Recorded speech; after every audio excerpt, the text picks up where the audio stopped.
Anybody here in the van ever been down to Aberdeen, Washington? No. No? Okay. Well, for your information, Aberdeen is located about 100 miles southwest of here on the way to the ocean. Now, Aberdeen used to be known for only two things: the amount of taverns it had and the amount of whorehouses it had. But in Aberdeen lived a young family who had a small son, who by age 5 was already playing the drums. And by age 12, he was very good on the guitar. And he was getting in and entertaining all of those customers in all those taverns down in Aberdeen. Now, eventually, his notoriety spread up here to Seattle and then, of course, around the world. And in case you don't know who I'm talking about Kurt Cobain, who started the band Nirvana.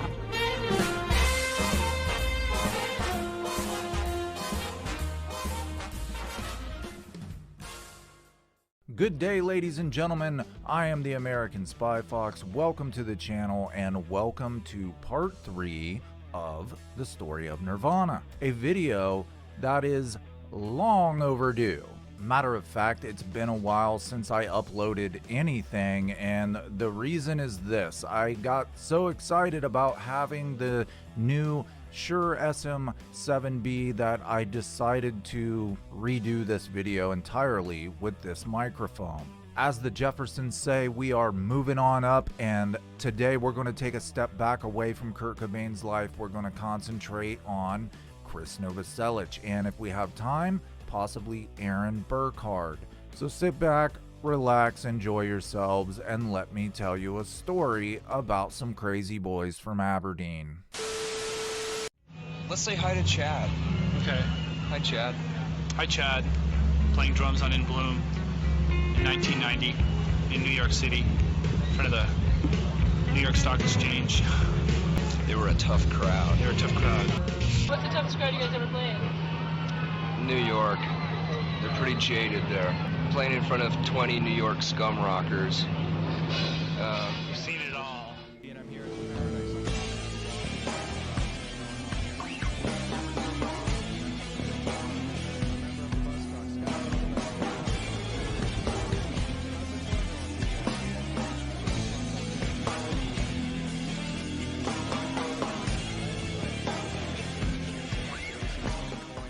One bottle of Jägermeister, that's about it. Any stitches involved with this activity? Oh, I'm self-healing.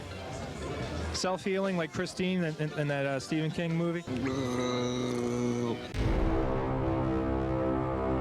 Krist Anthony Novaselic, born May 16, 1965, son of Croatian immigrants Krist Novaselic Sr. and his wife Maria. In 1963, Krist's father, also named Krist, which, by the way, Krist is, or Kristo is, the proper way to say Chris in Croatian. A lot of times when people immigrate to America, they will change their names to try and fit in. They'll Americanize their names. Krist was changed to Chris, and then later in life, he changed it back to Krist with a T. And good for him, because no one should ever have to change their name to get around other people's preconceived notions. The father came first in 1963. Krist Novaselic Sr. gets a job driving truck for Sparklet's Drinking Water. Once he has established himself and got a home, he is followed the next year in 1964 by Maria. And as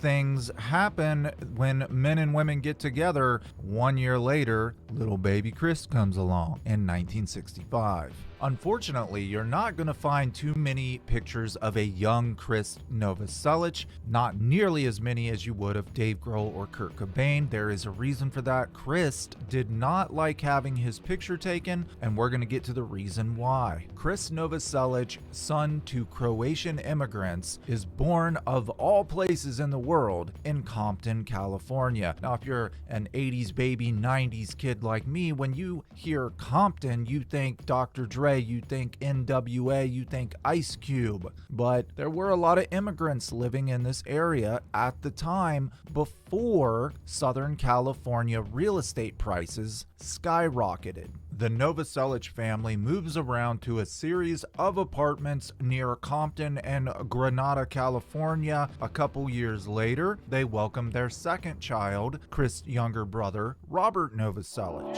It's not until 1973, when Krist's younger sister, Diana, is born, that the Novaselic family finally gets a nice home. Krist recalls some of his early school life around Compton and Gardena, California, to Michael Azerrad, author of Come As You Are. And this is really crazy to think about, but desegregation in California schools had only happened in 1947. So by the early 70s, it's only been a couple decades since blacks and whites have been going to school together. Interesting fact, the School of Berkeley never had to be forced by the federal government to desegregate and integrate. The school board chose to do it on their own. Even so, with all this forced integration, Krist recalls that the black kids, the Mexican kids, the Hispanics, the whites would segregate themselves, all except for one group, the group that he belonged to, and what he refers to as the bonehead math group.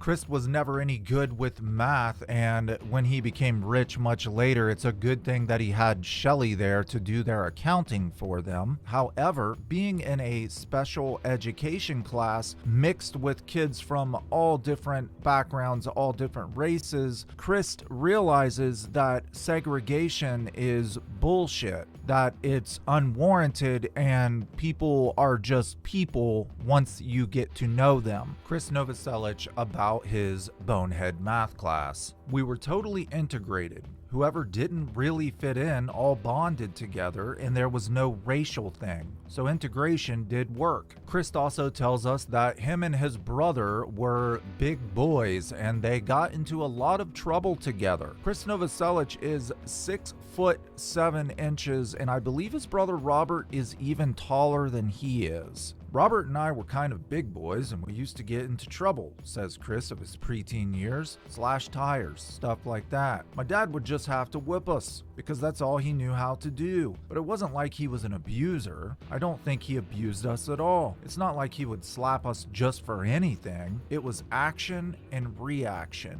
Krist talks about throwing rocks at police cars, breaking windows, slashing tires, vandalism. Sound familiar? Oh, just wait until Krist meets Kurt. In the late 70s, Southern California property values are skyrocketing and it's becoming unaffordable for the Novaselic family. Mr. Novaselic Sr. knows some Croatian immigrants who live around Aberdeen, and one of them helps him get a job as a machinist at an Aberdeen lumber mill. In 1979, the Novaselic family picks up and they move to Aberdeen, Washington. Mr. Novaselic Sr. had the option of remaining in a modest home in Southern California or getting a really nice home in Aberdeen, Washington. The family decides to go. Now, Krist claims that by the time he was 14 in 1979, when the Novaselic family moves to Aberdeen, that he and his brother Robert had straightened out. But if you watch the end of part 2, The Story of Nirvana, you know that that's not true. Really, what it came down to was Krist was still continuing his old vandalism ways, but he got away while Kurt Cobain was caught and jailed. Just because you get away with something doesn't mean that you stopped doing it. However, getting a little off track, it'll be several years before Kurt and Krist meet and become friends. 1979, the Novaselic family arrives in Aberdeen from mellow, sunny California, and Krist has a very hard time getting along with what he calls judgmental rednecks. The Southern California vibe is nothing really shocks people, come as you are, so to speak. But in Aberdeen, people are very back backward, very old-fashioned, very judgmental. Krist Novaselic of Aberdeen. After sunny California, I didn't like Aberdeen at all. It's got everything against it. It's cloudy and rainy. There's mud in the streets from all the trucks. The buildings are all kind of dirty. It's like an East German town or something. Everything is so damp down there that the wood just gets kind of soft and things fall apart. And just like Kurt, Krist had problems getting along with people at Aberdeen High School. I was perplexed by the weird, twisted social scene they had in Aberdeen. It just seemed like people were a lot more uptight and judgmental. At this point in time, in the early 80s, Krist is actually made fun of at school for wearing straight-leg jeans and deck shoes. At this time, in the early 80s, in Aberdeen, bell-bottoms and tennis shoes are still in fashion. A style that went out of fashion nearly a decade earlier in California. Krist says it'd only be a few years later that the kids in Aberdeen would finally catch up to modern fashion and start wearing straight-leg jeans. Krist is unnecessarily picked on by local Aberdeenian kids who don't understand that they are behind the times. They think Krist is the one who is out of sync. Kurt and Krist even mentioned this in Nirvana's very first interview with MTV's Kurt Loder. When did punk arrive where you guys were living? I mean, did it come on time, like 77, or did it come a little later? Let's just say that people were still wearing bell bottoms in 1987. Wow. At this time, around 1980, Krist had no real aspirations of becoming a musician. However, his parents had aspirations for him and his brother Robert, who were both growing very tall. They hoped that Krist would become a basketball player. But as Krist describes himself, I was just weird and maladjusted more than anything. So I do feel like kind of like a misfit. Usually I feel inside I'm a misfit, like I don't really watch sports or a lot Despite of being 12 or 13 feet tall? Yeah, I don't play. Yeah, I'm the tallest man in the world. That's right. And yet you don't play baseball or basketball or volleyball or Krist was not very coordinated. He was kind of getting used to this large body of his and wasn't very good at sport. As you can imagine, moving from sunny Southern California to cloudy, rainy, gray Aberdeen, Washington, a huge culture shock. And to top it all off, these new kids want nothing to do with him. He becomes very depressed. Most days he can be found in his room, laying on his bed, listening to the radio. Lucky for Krist, the Novaselic family moved to the tallest hill in Aberdeen, nicknamed by the locals Think of Me Hill. There was a turn-of-the-century advertisement, a huge sign left over from an old tobacco company called Think of Me Tobacco. So all the locals called this hill Think of Me Hill. And on a clear day, Krist, with his little Radio Shack radio, could get radio stations to come in as far away as Seattle. This introduced Krist to music other than the top 40 mainstream radio the local stations were playing. I remember when Ballroom Blitz was on the radio and I had this like Radio Shack recorder, and so I put it on record and I put it up to the speaker and I cranked it and I was like fucking rocking out, and then I played it back and it was so distorted and I like never thought that I cranked it. I thought that sweet, this song is so rocking and you can't even record it, man. That's what I thought. With nothing but gray, rainy days and no friends, Krist becomes very dejected, very lethargic. All he wants to do is lay around and listen to his radio. His parents take note of this and they decide to send him to live with his cousins, aunt and uncle back in Croatia. Krist's family spoke Croatian around the house and he had picked up on it while he grew up. To this day, Krist is partly fluent in Croatian. He describes this year that he spent with his family as one of the best years of his childhood. He loved it. He made friends in Croatia. He he was introduced to punk rock. Yes, that's right. Punk rock made it to Croatia before it made it to Aberdeen, Washington. But after a year, his father calls him home. And in 1981, Krist Novaselic is 16 years old, that magical number. And as any 16-year-old wants to do, they want their freedom, they want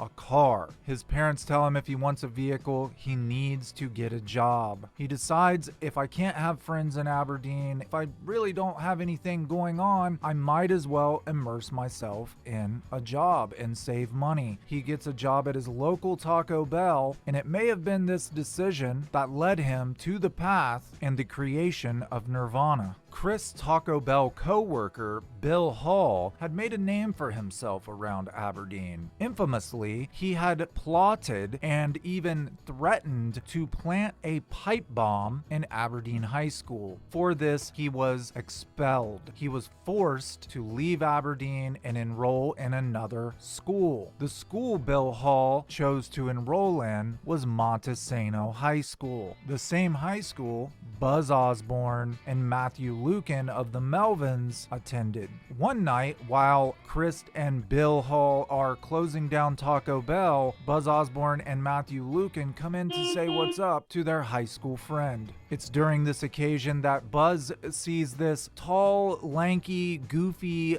guy in the back singing along to Christmas carols coming over the Muzak sound speaker, and he decides to ask what this guy's deal is. Bill introduces Buzz to Krist, and Krist tells Buzz that he plays guitar. Krist had been saving his money from his Taco Bell job and bought himself a bass guitar and a PV amp. Buzz, knowing that there aren't very many musicians around and wanting to be a professional musician, asked Krist for his phone number. Even at that young age, Buzz understood the importance of networking within the music world. And later on, Buzz would call Krist up and ask him to come hang out at the Melvins rehearsal space. It's also during this time that Krist Novaselic would take a few guitar lessons from local guitar instructor Warren Mason, the same guitar instructor that Kurt Cobain also took lessons from. Although they had still yet to meet each other, thanks to Buzz Osborne, it was inevitable. And honestly, it's thanks to Buzz Osborne that later on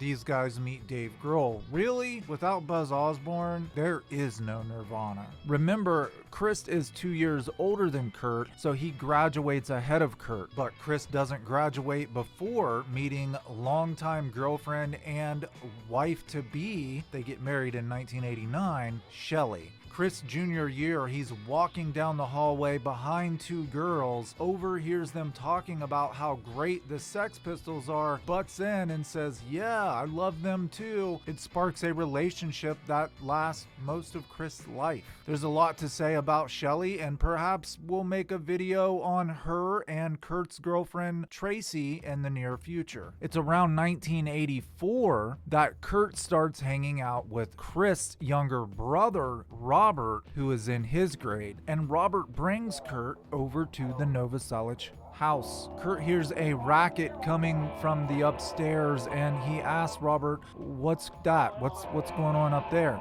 Robert says, oh, that's my brother. He listens to punk rock. Kurt, like Buzz Osborne, wanting to network with musicians, files that information away and saves it for later. While hanging out at the Melvins rehearsal space, Krist is introduced to something he'd never heard of before: fanzines. Buzz, just like he would Kurt, lets Krist borrow some of his fanzines, and Krist is introduced to bands like MDC, Butthole Surfers, Minor Threat, Husker Du. Somehow, some way, up until 1984, Kurt hangs out with Dale and Buzz, Krist hangs out with Dale and Buzz. But somehow they just never seem to cross paths. They've seen each other from a distance, but never really connected, never really talked and became friends. In 1983, Krist graduated graduates high school and two terrible things happen. Number one, his parents get divorced. His mother had began her own beauty salon, Maria's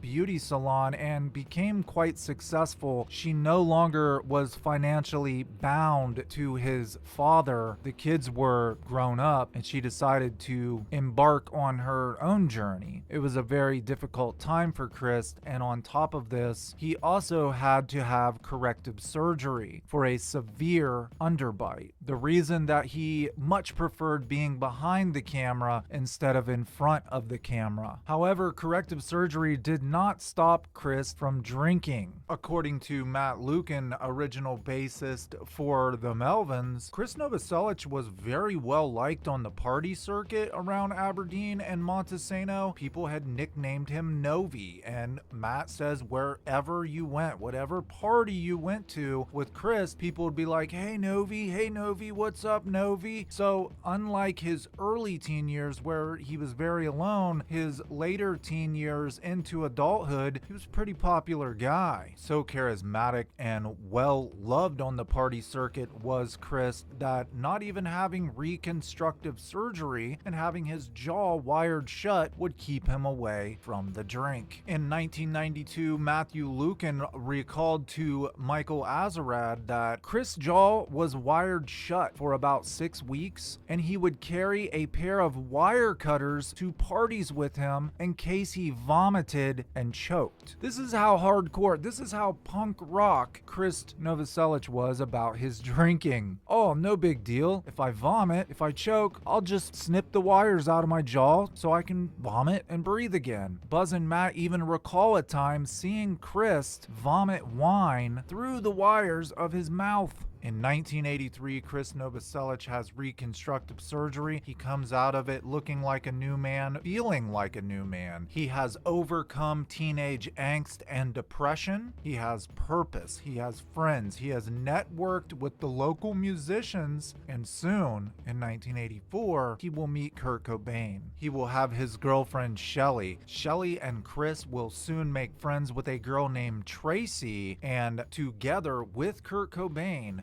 they will form their own little group. The four of them will embark on probably the best years of Kurt and Krist's life. That's where we are going to take off in part 4 of the Story of Nirvana. I hope you have enjoyed the story so far. There is much more to tell, and I'm looking forward to telling it. If you're interested, go ahead and subscribe to the channel. If you'd like to support what I do, you can see me on Patreon, or just become a channel member by clicking the join button below. As you've probably noticed from this video or previous videos, I do sometimes use copyrighted clips from interviews, concerts, TV shows, so the ad revenue that these videos earn goes to the people who own those copyrights, not to my channel. Thank you so much, members, patrons, subscribers, and viewers alike. I am the American. See you in the next video.